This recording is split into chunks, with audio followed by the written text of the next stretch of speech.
महाराष्ट्र में कोरोना का महाभयंकर प्रकोप दिखाई पड़ता है। देश के 30% जो मरीज है वो महाराष्ट्र में है। देश में जितनी मौतें हुई उसमें 40% मौतें महाराष्ट्र में हुई है और ये प्रकोप लगातार बढ़ रहा है। मुंबई जैसी जगह पर इतने बड़े पैमाने पर आज इन्फेक्शन हो रहा है कि जिसको कंट्रोल करने में सरकार पूरी तरीके से अक्षम है। आज हम देखते हैं मरीजों को एम्बुलेंस नहीं मिलती, रास्तों पर 8-8 घंटे बैठकर मरीज मर जाते हैं, लेकिन उनके लिए एम्बुलेंस नहीं आती।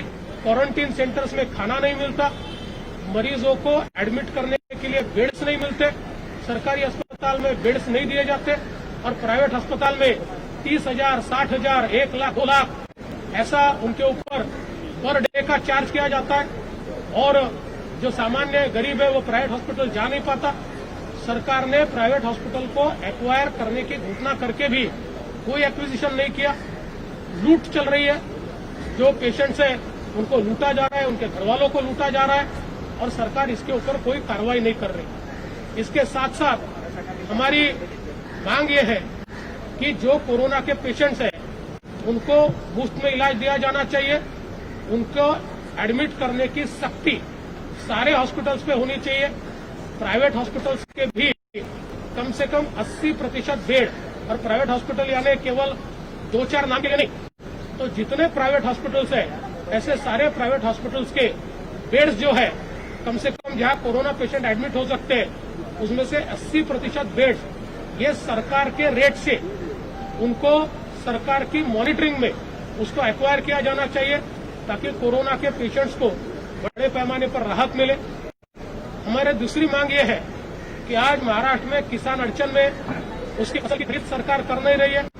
केंद्र सरकार पैसे देने के बावजूद राज्य सरकार की ओर से खरीद इफेक्टिवली नहीं की जाती। खरीफ का नया सीजन चालू हो रहा है और किसानों के पास पैसा नहीं है। किसान हो, खेत मजदूर हो या उसके साथ साथ जो हमारे यहाँ पर छोटा छोटा काम करने वाले 12 बलूतेदार जिनको हम कहते हैं, गांव का नाई होगा, गांव का सुतार होगा, गांव का लोहार होगा, गांव में काम करने वाले अलग अलग व्यवसाय करने वाले लोग होंगे, गांव का कुम्हार होगा, ऐसे सारे लोग या शहर में भी काम करने वाले फुटपाथ दुकानदार है, हमारे ऑटो रिक्शा चालक है, हमारे टैक्सी चालक है, हमारे सारे प्रकार के असंगठित कामगार है। ऐसे किसी को भी सरकार की ओर से मदद नहीं की जा रही। आज छोटे छोटे राज्यों ने भी मदद की है। महाराष्ट्र तो एक सक्षम राज्य है, महाराष्ट्र सरकार की ओर से एक नए पैसे की मदद इनको नहीं की गई है और इसलिए हमने मांग की है कि महाराष्ट्र सरकार ने 50,000 करोड़ का पैकेज हमारे किसानों को, खेती मजदूरों को, असंगठित कामगारों को, हमारे 12 बलूतेदारों को और उसके साथ साथ हमारे टैक्सी चालक, ऑटो चालक, ड्राइवर, इन सभी को, फुटपाथ दुकानदारों को देना चाहिए, ऐसी हमारी मांग है। ये जो हमारा आंदोलन है ये सरकार भगाओ आंदोलन नहीं है, ये सरकार जगाओ आंदोलन है। ये सरकार को भगाने का आंदोलन नहीं है, ये सरकार को जगाने का आंदोलन है, क्योंकि सरकार जिस प्रकार से सोई है उस सरकार को जगाकर हम इस सरकार को ये बताना चाहते हैं कि जागकर अभी लोगों की मदद की। देवेंद्र जी, आप कह रहे हैं 50,000 करोड़ का पैकेज जारी होना चाहिए। कल एक मीटिंग हुई थी मुख्यमंत्री की, उसके बाद प्लीज आईसीएस में कहा गया था कि किसानों का 9,000 करोड़ हम इसलिए नहीं दे पा रहे हैं कर्ज मुक्ति को क्योंकि महाराष्ट्र के पास पैसे नहीं हैं और केंद्र पैसे नहीं भेज रहा है। जीएसटी के जो 16,000 करोड़ है, 11,000 करोड़ इस तरीके से। और दूसरी बात उन्होंने ये भी कहा कि हम मोदी जी के नेतृत्व में सारा काम कर रहे हैं और यूपी के लोग साथ में आने की बजाय जानबूझकर इसको अपोज कर रहे हैं।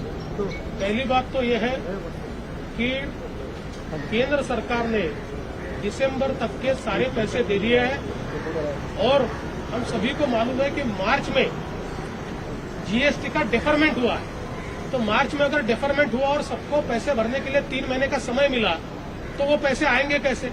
जीएसटी में 50% पैसा केंद्र को जाता है, 50% राज्य को आता है। अगर पैसा ही नहीं भरा गया तो न केंद्र को मिलेगा न राज्य को मिलेगा। इसके बावजूद केंद्र सरकार ने निर्णय लिया है कि हम राज्यों को मदद करेंगे। इतना ही नहीं, केंद्र सरकार ने 2020-21 का टैक्स यानी 19-20 का नहीं, 20-21 जो ईयर चालू हुआ है उसका टैक्स भी एडवांस में 3800 करोड़ रुपया एडवांस टैक्स महाराष्ट्र को दिया हुआ है।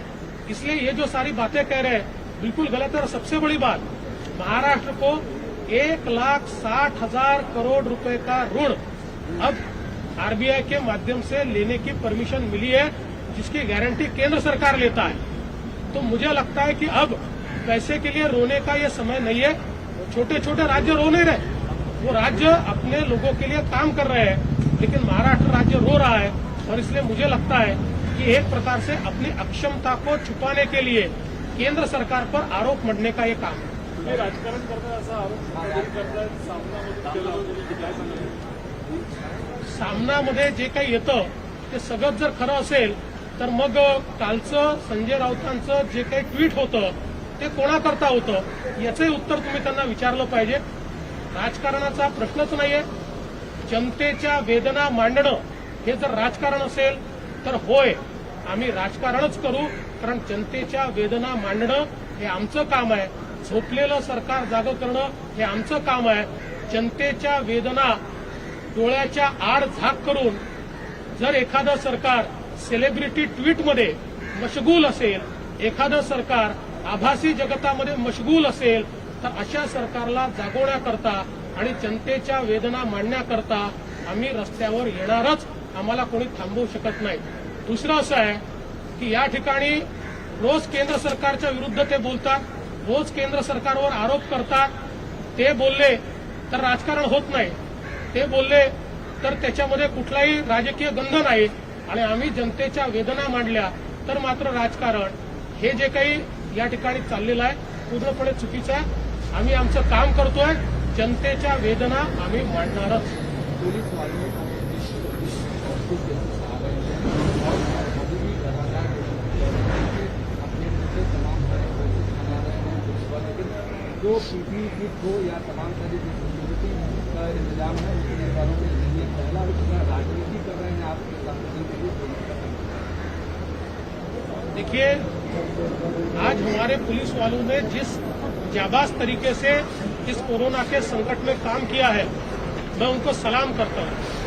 और हमारे पुलिस वालों के लिए जिस प्रकार की व्यवस्थाएं सरकार ने करनी चाहिए थी वो कोई व्यवस्थाएं सरकार ने नहीं की है। यहां तक कि पुलिस वालों को पूरा पेमेंट भी ठीक ढंग से मिलेगा ऐसी परिस्थिति यहां पर सरकार के माध्यम से नहीं हो रही है। जहां एक और चाहे हमारे पुलिस वाले हो या हेल्थ स्टाफ हो, इनको एडिशनल पे दिया जाना चाहिए। ये लोग जिस प्रकार से काम कर रहे हैं, अपनी जान पर खेलकर काम कर रहे हैं, लेकिन उनकी ओर कोई भी ध्यान सरकार की ओर से नहीं दिया जा रहा है। और वहीं सेंट्रल फोर्सेस जैसे भी सरकार ने मांगे सेंट्रल फोर्सेस दिए, लेकिन मेरी जानकारी जहां तक है सेंट्रल फोर्सेस के आने के बाद उनका डिप्लॉयमेंट मुंबई में नहीं हुआ है, सेंट्रल फोर्सेस का डिप्लॉयमेंट दूसरी जगह किया गया है। और मेरी जानकारी के अनुसार मुंबई में सबसे ज्यादा आवश्यकता है, क्योंकि मुंबई की पुलिस सबसे ज्यादा इन्फेक्ट हो रही है। मुंबई की पुलिस सबसे ज्यादा लगातार 24 घंटे काम करके थकी हुई है, उसको थोड़ा आराम देने की आवश्यकता है। ऐसी पुणे की पुलिस की भी परिस्थिति है। तो ऐसी जगह पर हमारी पुलिस की ओर सरकार ध्यान नहीं दे पा रही है। आपके ऊपर आरोप लग रहे हैं कि आप राजनीति कर रहे हैं। देखिए, जनता की वेदना को सामने लाना, ये अगर राजनीति होगी तो हम जरूर ऐसी राजनीति करेंगे। यहाँ पर जो सरकार है उसकी तीनों पार्टियां रोज केंद्र सरकार पर छीटाकशी करती है। उन्होंने कोई बात कही तो प्रवचन, और हमने कोई बात कही तो राजनीति। ऐसे कैसे होगा? हम तो जनता की वेदना को रखेंगे। ये ऐसी सरकार है जो सेलिब्रिटी ट्वीट कर करके अपने आभासी जगत में पूरे तरीके से मशगूल है, लेकिन जनता की वेदना उनको पता नहीं है। जनता की वेदना रखने का काम भारतीय जनता पार्टी करेगी। सर, हाल ही में निर्मला सीतारमण ने कॉन्फ्रेंस करके ये बताया था कि 85% जो फेयर है माइग्रेंट लेबर का वो केंद्र सरकार उठा रही है। उसको लेकर के गृह मंत्री ने ये जवाब दिया कि सीएम रिलीफ फंड से जितने भी माइग्रेंट्स थे उनका खर्चा उठाया गया। तो किस बात का दाल टोक रही है निर्मला सीतारमण, क्या कहेंगे? देखिए, महाराष्ट्र के गृह मंत्री अगर थोड़ा अभ्यास करते तो इस प्रकार की बात वो नहीं कहते। जब एक गाड़ी यूपी में जाती है तो यूपी में जाने वाली गाड़ी का खर्चा होता है 45 लाख रुपए, और टिकट के माध्यम से वसूल होता है 7 लाख रुपए। तो ये 7 लाख रुपया राज्य सरकार को देना है और बचा हुआ 38 लाख रुपया रेलवे को और केंद्र सरकार को देना है। और इसलिए निर्मला जी ने जो बात कही वो बिल्कुल सही है।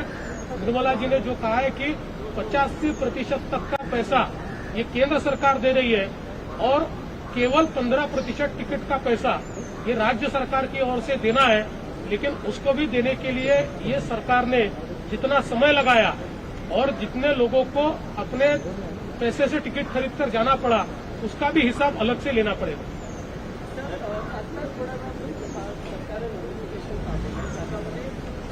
बेड्स दर आहेत आयसोलेशन बेड्सचे त्यामध्ये तो सुद्धा म्हणजे सर्वसामान्य रुग्णांसाठी सरकारी दर्जे आहेत ते सुद्धा एवढे जास्त असतात 9,000, 4,000, 5,000 मला वाटतं काय की 10,000 नाही, अतिशय अयोग्य दर आहे आणि माझं म्हणणं तेच आहे। एकीकडे सरकारी हॉस्पिटलमधलेच दर जर एवढे जास्त असतील, एकेका महापालिका क्षेत्रामध्ये आयसीयूचा दर 8,000 रुपये, 9,000 रुपये, 10,000 रुपये प्रतिदिन, सामान्य माणूस सोडा मध्यमवर्गीयाला देखील हे परवडूच शकत नाही। म्हणजे जो उच्च मध्यमवर्गीय तोही 10,000 रुपये दिवस कुठनं देणार आहे। आणि सरकारी हॉस्पिटलमध्ये सरकारी दर जे असतील तर प्रायव्हेट हॉस्पिटलमधली परिस्थिती काय आहे, जिथे सरकारचं ऍक्विजिशन नाही आहे। मी सांगितलं, आजच माझ्याकडे माहिती आली आहे, मी हॉस्पिटलचं नाव घेणार नाही, त्या हॉस्पिटलनी पाटी लावली आहे आणि त्या पाटीमध्ये त्यांनी आयसीयूचा जो दर आहे प्रतिदिन तो 30,000 रुपयाचा दर हा पाटी लावून त्या ठिकाणी केलेला आहे। म्हणजे एकतर तुम्ही कोरोनाने मराल किंवा या ठिकाणी बिल देऊ शकला नाहीत किंवा बिल द्यायला पैसे नाहीत म्हणून उपचाराअभावी मराल, अशा प्रकारची अवस्था राज्य सरकारने करून ठेवली। आमची अगदी स्पष्ट मागणी आहे, नोटिफिकेशन परत घेतलं पाहिजे, सुधारित दर दिले पाहिजे, कोरोनाच्या फ्रेंड ने व्हाट्सएप किया नफेखोरी करण्याची परवानगी देण्यात येऊ नये। उलट जे नफेखोरी करतायत त्यांच्यावर कडक कारवाई या ठिकाणी करावी। आणि माझं मत आहे, सरकार संवाद का करत नाही।